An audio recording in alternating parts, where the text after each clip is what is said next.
podcasting for sure. That's the only way we talk. It's the little guys that take the brunt of everything. It's gotta stop. Peasants, man. We're just peasants. Every one of us. You watch those old movies, you see the peasants in the background with the kings and queens walking around. We're those people. We're those people.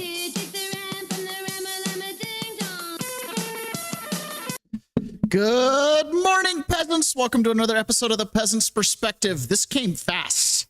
That intro happened way too fast. I thought I'd have like another 5 minutes, and then all of a sudden the alarm went off, and it was like, hit it. Shantini, good morning. You made it first. Amazing. Charlize, good morning. Razor, good morning. There's no Pony Boy. Holy cow. They all beat you to the punch, man. We need to send somebody out to find him. Oh, no. Where's Pony Boy? Okay, so I know why everybody's here. You guys are here for the up a little bit. You guys are here for the simultaneous sip. And all you need is a cup or a mug or glass, a tankard, a chalice, a stein, a canteen, jug or flask, a vessel of any kind. Fill it with your favorite liquid. I like coffee. And join me now for the unparalleled dopamine hit of the day, the thing that makes everything better, the simultaneous sip. And it starts right now. As we all know, that our U.S. tax system is a voluntary tax system, and we depend on people willing every year to sit down, fill out that form, and pay their appropriate amount of taxes. So I really think enforcement is a reward to those who voluntarily comply. And I think now we understand what it's all about. And that is going to play into today's episode, ladies and gentlemen. We have a voluntary system of paying, but you better pay. All right, Marizo, hello, son. Welcome, welcome. Carlito and Tiffany, good morning. Good morning, Ron. All right, you guys.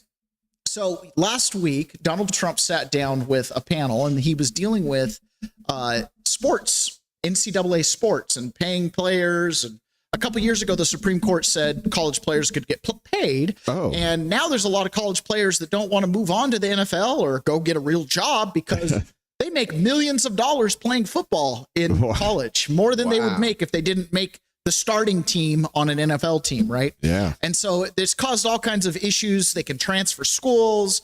Now college players are chasing contracts instead of trying to get an education. Oh, boy. And, you know, the compromise here would have been like, give every college athlete a full ride. And like, if you make the team, college is free and you get a stipend. No, we're not going to give them 60 grand a year to get by and have a great college experience. No, we're going to pay some college football players and basketball players millions and millions of dollars a year. Pretty crazy, right? Could you imagine going to college and having people on the football and basketball team making millions of dollars? No, it's incomprehensible, really. Anyways, so they sat down to deal with this, and a lot of people said, Trump, why are you dealing this with? We got a war in Iran. You're apparently running Venezuela. You're trying to deport illegal immigrants. You've got a billion things going on. And Ron DeSantis said it best. He just said straight up, Trump, you are not taking your foot off the pedal for anything. Well, thank you, Mr. President, for doing this. I mean, you have pedaled to the metal on so many different issues, from national security to border to energy. And you're not taking the pedal off any of that. And you could be forgiven to say college sports is important, but your plate's full. And you just added it to all the other things that you're doing. And I thank you for that, because this would not get done without your leadership. No one else could get this group together. No one else could work with Congress to be able to do it. And so I appreciate it, because it is important to a lot of people. I mean, we know this is out of whack. We went from a system where you couldn't give a student athlete anything. They could sell your jersey, you get nothing. To now, quarterback throws for 300 yards and they go see the coach. Hey, I need more money. Give me more money from the club. Okay, I'll transfer. Well, thank you, Mr. Exactly. We went from, starving student football players to like, hey, I had a good game today. I want to raise. Notre Dame's paying more. And what's happened is, the concentration of talent has gone to the teams that are willing to pay. So one of the other things that happened this over the weekend, really, was Judge Lambert. Do you remember him? Judge Lambert? I know a little bit about him. Carrie Lake says, Judge Lambert, who slept through J6 defendants' trials, then woke up and threw them in prison for absurdly long sentences, can confirm, and also ruled that violent male convicts who claimed they were trans should be housed in women's prisons, can confirm, happened right after Trump was elected. Sick and dumb. What he did was he got rid of, Carrie Lake fired a bunch of people at the United States Voice of America, right? And Voice of America is our propaganda arm that we push out stuff into China and Asia and Europe, right? It's Radio America. And unfortunately, Radio America was taken over by communists. And even, they would report negatively against the U.S. government regularly. It was kind of like, hey, you're supposed to like talk us up, and they would like talk us down. It was like, NPR on steroids. And so Carrie Lake ended up firing a whole bunch of people. And all along the way, every time a judge says, you can't fire executive branch members. If you work for the executive branch, your job is 100% dependent on the president, right? He has exclusive delegatory authority over that. So he can remove that authority. And so when a cabinet secretary fires you on authority of the president, you're fired. But the legislature over the years has provided all these protections and unions and stuff like that to try to prevent, wholesale cleaning out of the bureaucracy. So Judge Lamberth has thrown his hand in with the anti-America crowd. I have no other way to describe this. And he ruled against firing all these propagandists. Obviously, this is going to go to appeals court. It'll go to the Supreme Court. They will uphold the firing of these people. But again, Lamberth did this. So not a lot of you guys have gotten to see Judge Lamberth. So I got this cute little video just to show who he is. Now, why does it matter to me? This was my judge. This is the guy who sentenced me to prison, one of those absurdly long sentences. And if you follow me on X, Gone4, the number 4 months, at Gone4 months, or you can just look up TJ6, you'll see me there. And I posted this, but I ended up getting a whole bunch of likes. Like every now and then I'll put a post or a reply to a comment and it goes viral. I get thousands of views and hundreds of likes all weekend long. I'm getting notifications, people liking my post. Julie Kelly mentioned that the last time she was in Judge Lamberth's courtroom, he was berating a J6 defendant saying, you're going to go to jail for a long time.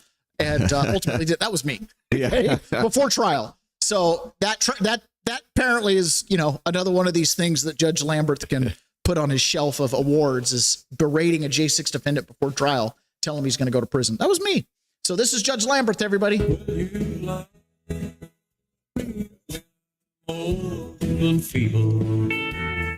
Will you love me? The walker just kills me. That's it. That's the face right there. You're going to prison. And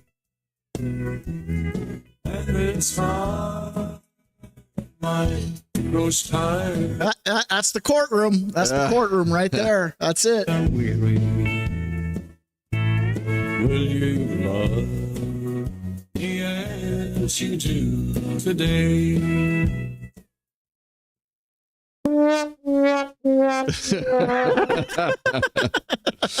That's the man, old Judge Lamberth. I'm pretty sure I recognize a few of those ties. He recycles them.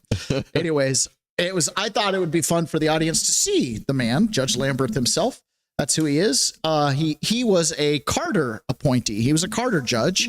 And during the Reagan administration, he actually thought he was going to stop being a judge during the Reagan administration because he was a big muckety muck, up and comer in the Carter administration, and the Reagan administration was anti-Carter. It would be like, Trump and Biden, like, I'm not appointing anybody that was in Biden's circles, right?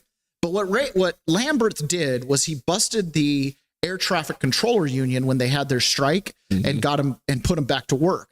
And so Reagan rewarded him with a lifetime tenure, district court judgeship in D.C. So a lot of people are like, oh, he's a Reagan appointee. Kind of. Like, not really. He's a Carter appointee that got rewarded by Reagan because he helped Reagan out politically, right before some midterms. He busted a strike. So again, just goes to show you, not always what it seems to be. Matt Boyle was on with Joe Rogan, and then I can't remember this other gentleman's name. And they were talking about a moment in time, reaching back to the Reagan administration, a moment in time where the Democrats realized their goose was cooked. Okay. Liberalism in America had no place. Collectivism, no place. This is like towards the end of the Cold War. This is, I think Chernobyl had happened or just started to happen at this point. And the Democrats looked at the electoral map during Reagan's massive re-election victory, right? Where he won every state except for which one? Oh, shoot. You're gonna Minnesota. Okay. Every state except for Minnesota. And it's almost because he didn't try to win the state, because that was the state where I think Dukakis was from, right? So they talk about that was the turning point where the Democrats realized the only way They were going to claw back power. Because what's the point of a political party?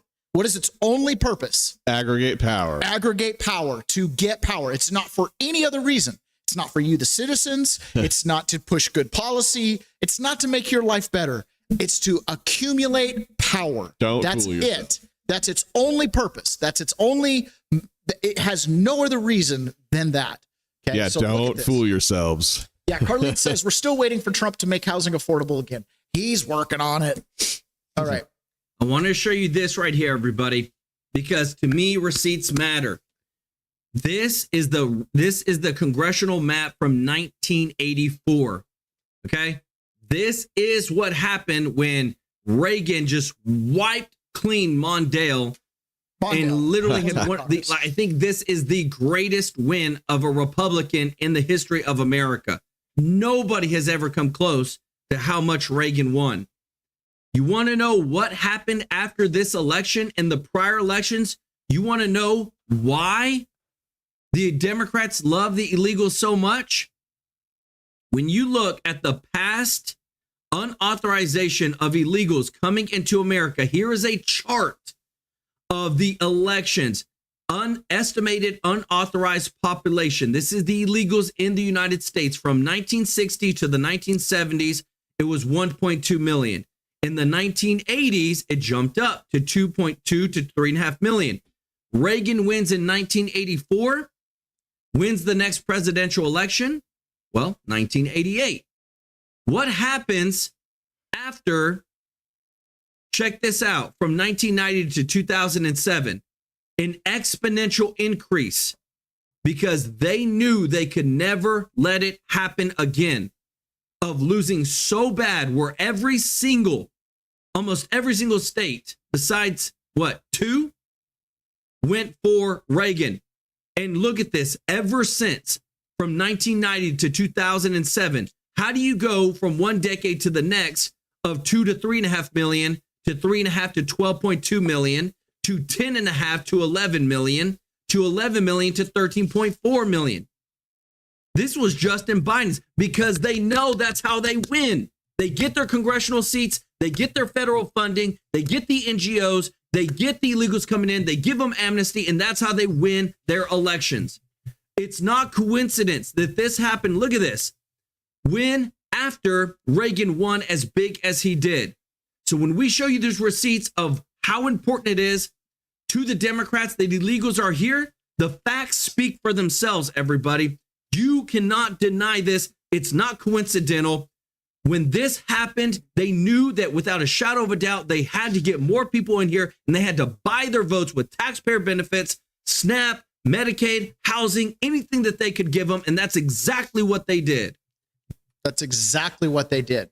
So this weekend, there was a whole slew of prosecutions announced for illegal immigrants who have voted in our elections. Excuse me. Let's go ahead and play this here. This is a news clip. One of these particular illegal aliens was listed here. She's lived in America for 20 years illegally. 20 years, Ron. 20 years. Yeah. Casting fraudulent ballots the whole time.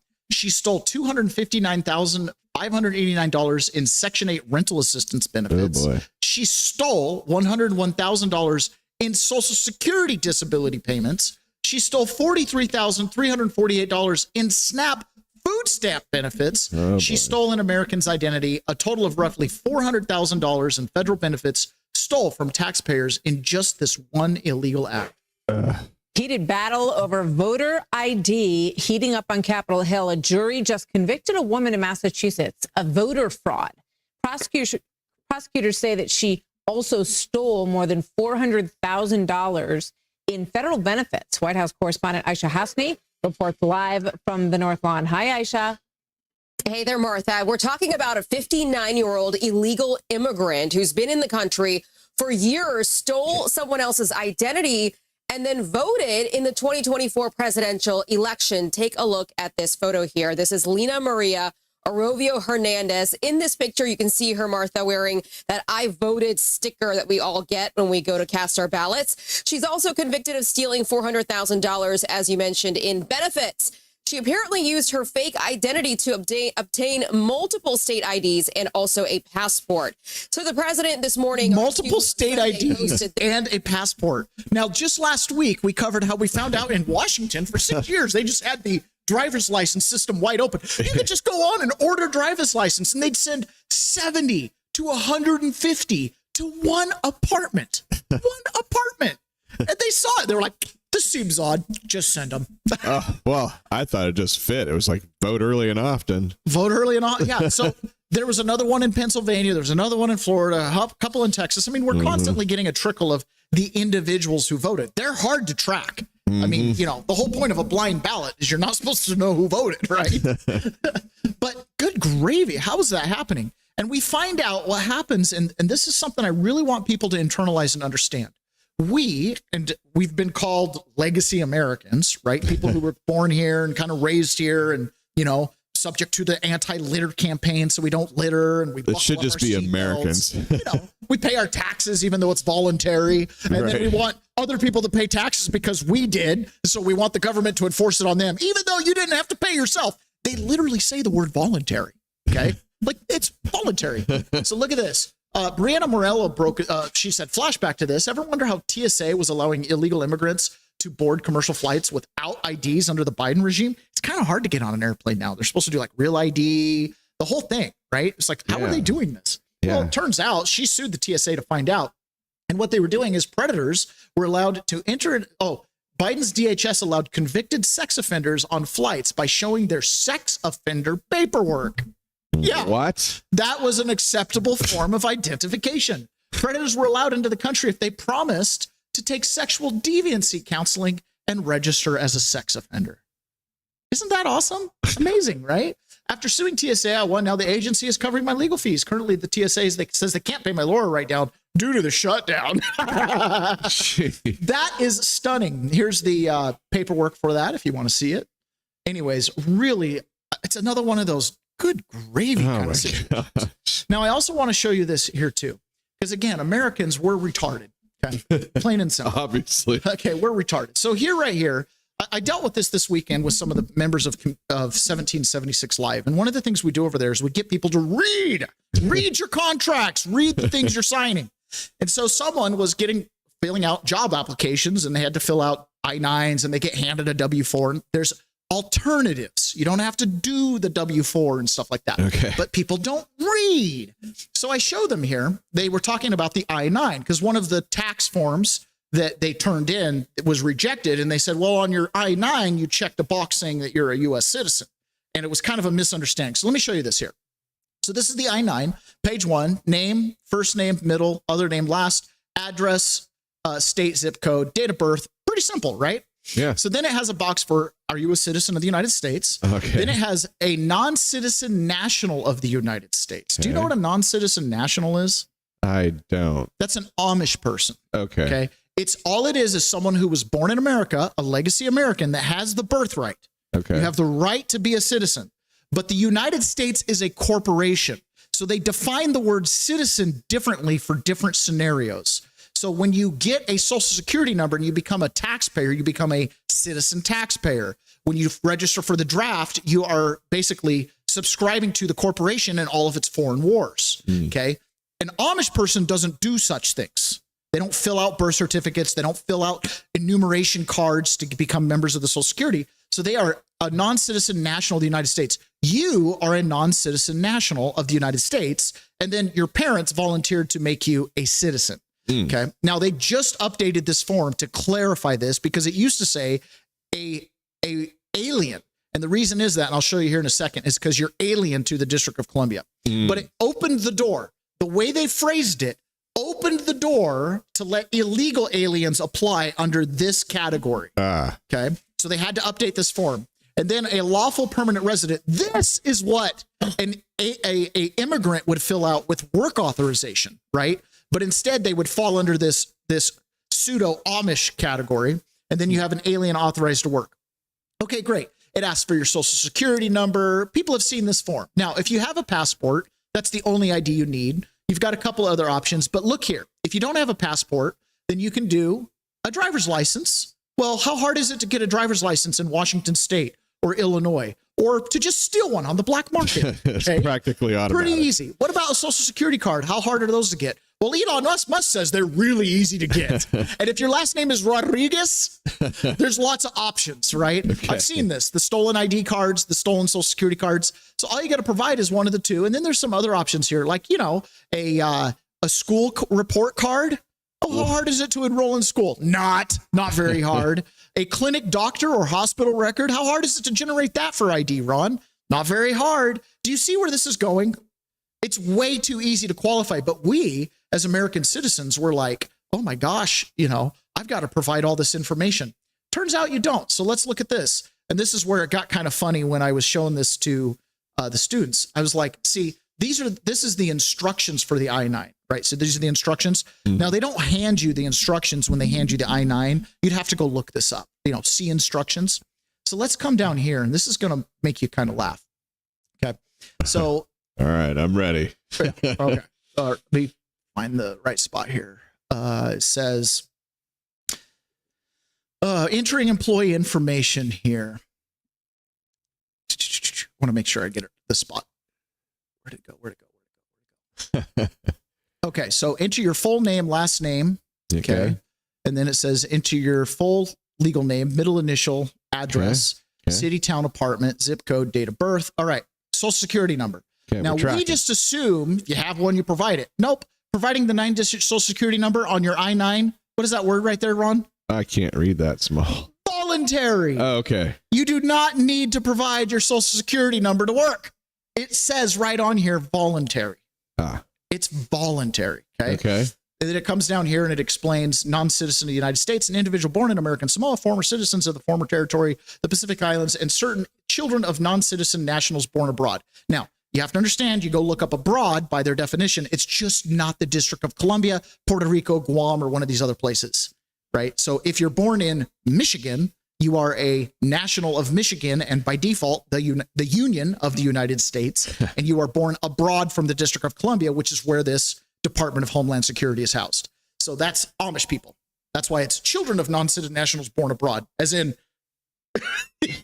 everybody that's not a de facto resident of DC. Again, we don't understand this stuff because our virtue gets weaponized. Last week, we also covered that little story where the House of Representative member wanted to create a study on the benefits of shoplifting. So this was one of his fellow representatives that heard that and was like, how absurd. So she's in her house, the Michigan House, and she's talking about this. Like, he wants to commission a study on shoplifting. You guys, it's as ridiculous as illegal immigrants working. It's like, on its there's face, pros it's and wrong. cons to everything, Taylor. Yeah, on its face, it's wrong, but we need power, but we can't disenfranchise all of our shoplifting voters. Hey, Minnesota State Representative Krista Knutson. So today in the Labor Committee, Representative Dave Pinto requested a study for the benefits of shoplifting. There are no benefits to shoplifting for the people that are being shoplifted from. I have no idea what else to say. I'm shocked, actually. Expand I your don't even know mind. what to say. I don't know what to say. Who benefits from shoplifting? Who benefits from letting sex offenders use their sex registration as ID to get on a plane? Who benefits from having dead people on the Social Security rolls and who benefits? The criminals. Once again, the criminals benefit from shoplifting. Please take a look at the comments to see for yourself. It is an intriguing line of questions. Several of us are on the Public Safety Committee, and yesterday there was a presentation of a group seeking to change how we address organized retail theft. And it actually had not occurred to me to ask, it probably would have been good, to make sure that they would study sort of the benefit of shoplifting and of retail theft. And Had because occurred perhaps people to are him. relying on that and sort of using that. Maybe it's, assisting them in some way. These folks were describing people violating the law. But I suppose it could be useful to look into that. But ultimately, it's a policy question, right? We do want to make sure when we have a law in place, we're enforcing it. So, Had it ever occurred to you, Taylor, consider the benefits of shoplifting? You know, the opener was this tax system is voluntary. We rely on people voluntarily clicking that box that says they're a citizen and not a national, their birthright, right? Which would make you, by the way, tax exempt. Okay. And we want to enforce it because it rewards the people who voluntarily pay that didn't have to pay otherwise. So, you know, we want to punish the people who think it's not okay to. These people are stupid. Here's Hakeem Jeffries making it very clear to the people who are trying to victimize their constituency. Okay. If you're trying to deport illegal immigrants or prevent them from working, or as he calls, brutalize them, we're coming for you. So every single one of these people who we see brutalizing the American people, they're going to be held accountable one way or the other, accordance with the law. And the statute of limitations, this is for every single member of the Trump administration, is 5 years. Donald Trump will be long gone. Left 1600 Pennsylvania Avenue. Statute of limitations will be alive and well. And there'll be a lot of people in this country, patriotic people, determined to make sure those who broke the law with impunity during the Trump administration are held accountable. Now, the only way they can accomplish that, and trust me, they will. Okay, I've been on the receiving end of that ugly stick. They will punish you. Judge Lamberth will be your tool. He calls it his sacred duty. Just Chuck Schumer said this week in a speech, he said, Chuck Schumer warns that if the Save America Act passes, it would remove 20 million voters from voter rolls. Remember when they lost in 84 and they were like, whoa, we're going to have to make Minnesota our stronghold now. They started bringing in Somalis to make sure they didn't lose Minnesota. Okay. And then they start bringing them all over the country. They're talking about defending 20 million illegals that they know are voting. They know that they need those 20 million votes. If they lose those 20 million people, this is why they're fighting so hard to prevent the Save America Act and obstruct at every possible step. It's this right here. 20 million voters are on voter rolls that they know those are illegal votes. And they've set up the system to where you and I, when we fill out an I-9, we think it protects us and makes it so only illegals can work. The truth is, it's a meaningless form. It's meaningless. All you need is your name, date of birth, address. You don't have to put a social. And the ID you have to provide is nebulous. A school ID card, a utility bill, it's like nothing. Well, can you remind us what the intention of the form is? I mean, to make it so only legals could vote. So illegals could work. So why are we filling this out when we have 20 million on the rolls? They want control. They don't want to actually affect good policy. I mean, it's stunning. Now, here's the thing. Part of the challenge we have now is Islam has made it here. So it's one thing when we have Catholic migrants coming from Mexico or Honduras and they want to come pick almonds and strawberries. And, you know, I'm personally like, I think Hispanics get kind of a bad rap in all this because they're part of this continent. They're coming here to work. A lot of times they're going back and forth. I get it. But when you're Islam and you're coming here, it's very not the same. You know what I mean? There's other places where you can find opportunity that are a lot closer to home. And so they are the ones that typically intentionally manipulate the system. I think Hispanics come here and for the most part, they just try to work hard. They just want a few bucks. I really believe that. Yeah. You know, having worked with them over the years in the trades, they really are working hard. And I don't believe the vast majority of the Hispanics are taking massive advantage of the welfare state. Maybe now, like maybe in the last 10 years, they've been given those opportunities. Those doors have been opened. But previously, I mean, they were just the lower class that was working really hard labor jobs. Yeah. Okay. Now, Terrence, what's his name? Terrence Howard. He's an actor. He was on the PBD podcast, and he used to be Muslim, and he since left the Muslim faith. And he tells this incredible story about why he left. Okay, this is the thing. Okay, Islam in our society is not compatible. It has its own thing going on, and it has its own judicial process. It has its own extortion racket amongst its own members. There's another video I'm not going to play about a young woman who tried to leave Islam, and her family put a hit out on her because they, you know, when you leave Islam, you got 3 days or you're dead. Yeah. And anyways, she had to involve the police, and the police's response was, well, why don't you convert back to Islam? Oh. You know, and then she's like, well, I don't want to because I found my faith and Christian, blah, blah, blah. And he's like, well, we can arrest your dad. She's like, do we have to go that far? And it was like, kind of, you know, it's like, okay. Yeah. So Terrence Williams tells this really horrible story here as to why he left. But this is what's happening right in your neighborhoods. This is what's happening. This is the fastest growing religion in this country. It's spreading in the prisons. I call it Prislam. It's spreading in the prisons. People come out of the prison. They're disenfranchised by the system. And Islam makes them a victim and puts them in a position to fight the oppressor. It's that jihad thing going on, right? Did you ever become a Muslim? Yes, my name was Suleiman. You know, practiced a lot, did all of that. For how long? Up until I was 13. Up until 13, you're Muslim. Mm-hmm. And then how did you walk away from it?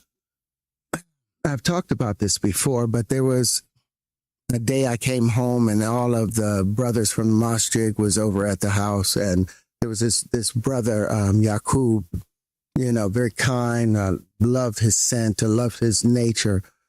But apparently he had castrated a wino, a homeless person, for urinating on the masjid. He castrated him? Castrated him. And he's sharing the story with you? No, everybody's around. Like 13 of the brothers from the mosque are there because Yaqub has been arrested, and they're talking about that. And they were sitting, the conversation was, well, he shouldn't have, he shouldn't have castrated. Well, he shouldn't have, Relieved. So. What is the term? I can't desecrate. That was it. He shouldn't have desecrated the holy temple by urinating on the mosque. That was what they were talking about. They weren't talking about the fact that this young man or older gentleman was also a child of God that may have been lost. And I was like, that, it was so severe. You're overhearing this conversation? Yes. Or I'm sitting, I'm in the stairs and they're in the living room. So you're not part of the conversation No. the 13 men are having? I'm just listening. Got it.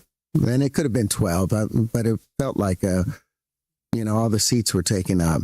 And so at that moment, I started questioning Islam in that regard, because a God of love, I couldn't see that happening. Did you ever? A God of love that says, oh, since you peed on my mosque, we have to chop your poop off. Right? That's stunning. Huh. And the guy got arrested, and they were not going, oh, well, maybe we shouldn't have castrated him. Instead, they were like, shouldn't have desecrated our mosque. Right. Justification. Can we live in a world like that? I know, like, for me, growing up Mormon, when our church got vandalized, we called the cops and just had them arrest the people.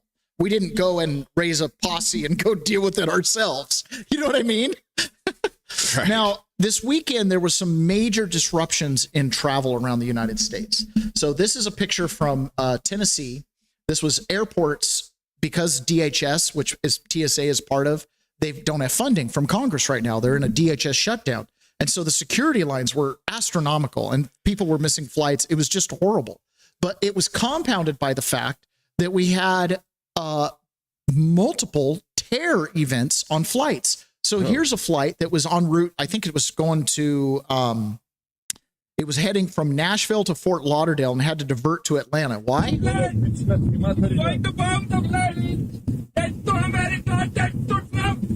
Oh, boy.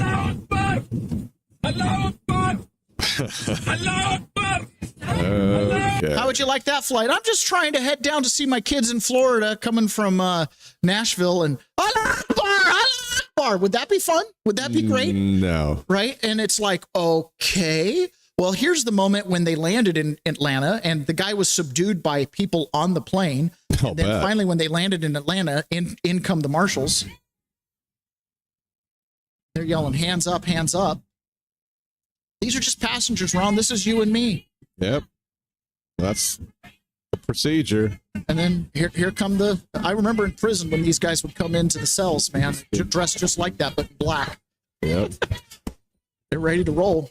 They fought this man out of there and hauled him out. Can you believe that? Just a flight. Just coming out of Nashville. Is that the same guy? Same guy. Okay. Yeah. No, different guy. Totally different guy. That's a different guy. Totally different guy. Okay, totally different guy. And then on top of that, the Kansas City airport, which is one of the busiest airports in the country, a reported bomb threat at Kansas City International Airport causes evacuations and a ground stop. Bomb sniffing dogs and police are now conducting searches. They completely, entirely evacuated the entire Kansas City airport.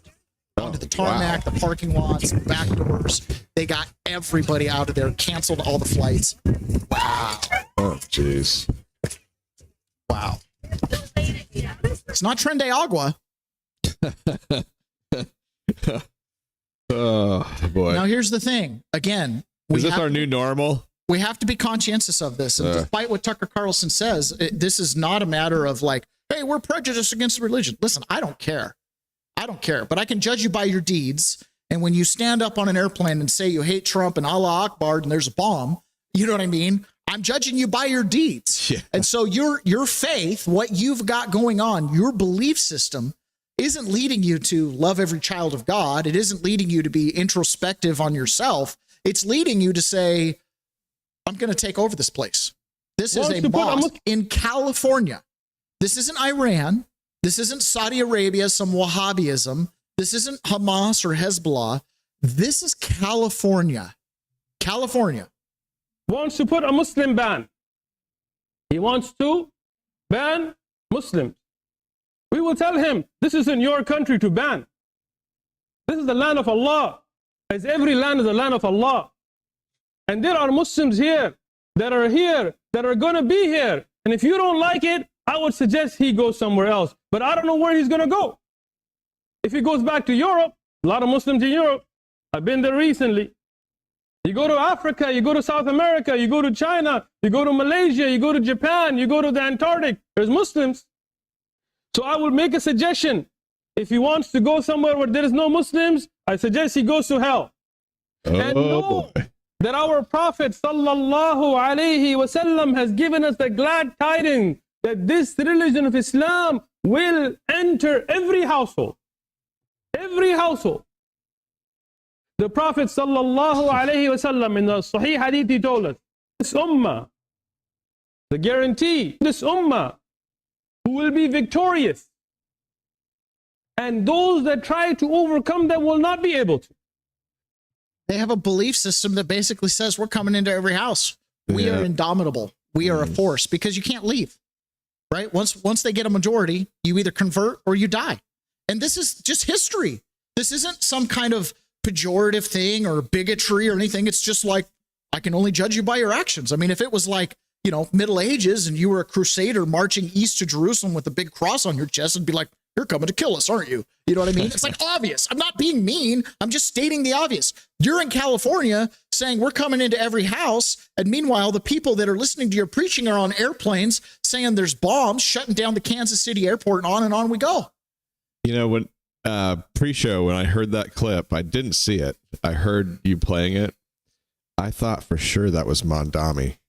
Did you? Yeah. Yeah.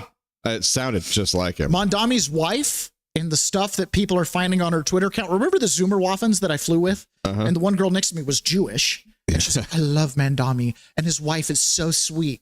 And then she was talking about how the October 7th attack and how Hamas and they can't coexist and the Palestinian problem. And I'm like, Mondami's wife liked the post and praised the assault on Israel on October 7th. You're ignorant.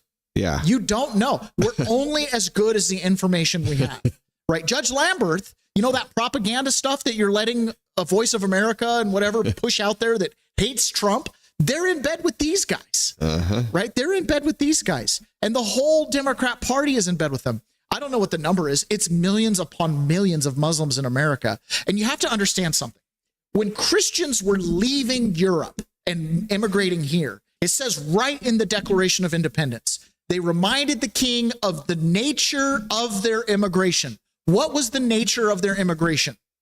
They were leaving the religions of Europe because they were either too fundamentalist or they didn't believe, you know, you were Protestant in a Catholic country, or you were Catholic in a Protestant country, or you were an extreme Protestant like the Quakers or some version. You were too extreme for Europe. So you left. So when Trump says they're not sending their brightest, if you're a moderate Muslim and you're in the UAE or you're in Qatar or you're in Saudi Arabia, you get along just fine. Who wants to leave those societies? The ones that say to themselves, Saudi Arabia's lost their way. They've become too modern. I'm getting out of here. Where am I going to go? I'm going to go to the USA. Do you get it yet? This is always the case. The extremists are the ones that migrate out. And that includes us in the nature of our immigration from Europe here as Christians. Does that make sense? Yeah. Having me personally, a Mormon family, right? We left Europe in droves as we converted to Mormonism in Europe. Why? Because we didn't fit in. We were too extreme for the culture of Europe anymore. We had to get to a land of religious freedom, which was great. Worked out for us. And it might work out for them if we don't do something about it. Okay. Now, here's what you got to understand. And Mike Johnson says this explicitly. The Democrat Party relies on those 20 million voters. Who are they? Illegal immigrants that are on benefits, Muslims that are here trying to take over. And the political party, the Democrat Party, is exclusively focused on power. Their coalition makes no sense. LGBTQT plus Muslims plus conservative Catholics coming up from the Southern Hemisphere. It makes no sense. Plus pro-war. Yeah, plus pro-war. And they got Muslims and Catholics that are anti-abortion, but yet they're super pro-abortion. They've got LGBT. It makes no sense. The unifying thread amongst them is power, right? As a coalition together, they can get power. And once they get power, of course, they're going to cannibalize themselves. Of course. And Mike Johnson explains this. Look at what the Democrats do. Look at their deeds. And the Democrats will continue to abuse it. They sued the USDA for simply asking them to tell them how many illegal aliens are on the programs in California, New York, and these other states. They sued them. You need to take account of what people are doing here in each party. The leaders and the President of the United States, we are trying to get government to work more efficiently and effectively for the people. And we are getting stopped and hindered by political games by Democrats. And that's why we're so frustrated. They sued the USDA, not for all the many things they could sue. They sued them because they didn't want to provide information on who was getting SNAP benefits and all the benefit programs. Why? Because that's their constituency. It doesn't make any sense, because if you wanted to get, let's say you had 1 million people on your rolls and you wanted those people to get benefits, wouldn't you want them counted so that they could actually provide enough benefits and prepare to provide enough benefits? But what they don't want to do is to connect the fact that illegals are getting paid and they're on the voter rolls. Because remember, this is the motor voter thing, right? The Obama administration did a huge initiative that anytime you got government benefits, Section 8, SNAP, whatever, they automatically registered you to vote. And whether they told you or not that you were registered, a ballot was generated. Yes. And one political party has spent a lot of time and effort trying to get voters. They're called Republicans. They try to win in the marketplace of ideas. And the other political party realized that all they needed to win elections was ballots. They don't have to connect to real people, right? That's just that simple. How are you ever going to take over the country when you think that you need voters to win elections when the truth is you only need ballots? Well, it's easier to swing ballots than voters. Yes. Yes. 20 million of them. Schumer said the quiet part out loud. That's where their power is coming from. The 20 million illegals, and they're going to protect it as best they can. Now, in the world of unintended consequences, one of the unintended consequences of going in and arresting Nicolas Maduro and putting Dulce Rodriguez under the American thumb, which apparently seems to be going well, America is becoming significantly richer since we did that. We signed the first licenses for critical minerals to start flowing and precious metals. On Friday, there was $100 million of gold that came from Venezuela to the United States. That's for both industrial purposes as well as other commercial uses. Venezuela's got $500 billion of resources of gold, but they've also got other critical minerals, bauxite for aluminum, which we need for defense and for consumer goods. They've got coal resources that can be used to help generate power, again, to help us win the AI arms race with China. So they're rich, rich, rich in minerals. And just like they passed an amazing hydrocarbon law back in January, in 3 weeks, their legislature did that in response to the U.S. That's creating opportunity. Did you hear that? They passed a hydrocarbon law. Why? Because we arrested Maduro. They're like, what would you like us to do? How would you like us to fix our economy for you? This is amazing. How much gold was that? It was $500 billion. That was some gold. I was going to ask you, where do these guys, who wants to leave Venezuela? They have so much gold. Dude, it's unbelievable. That's like, you remember when they were like, endless wars, your kids will be drafted to go fight in Venezuela? No, not at all. And tomorrow, they're introducing a similar kind of change in regime, the laws for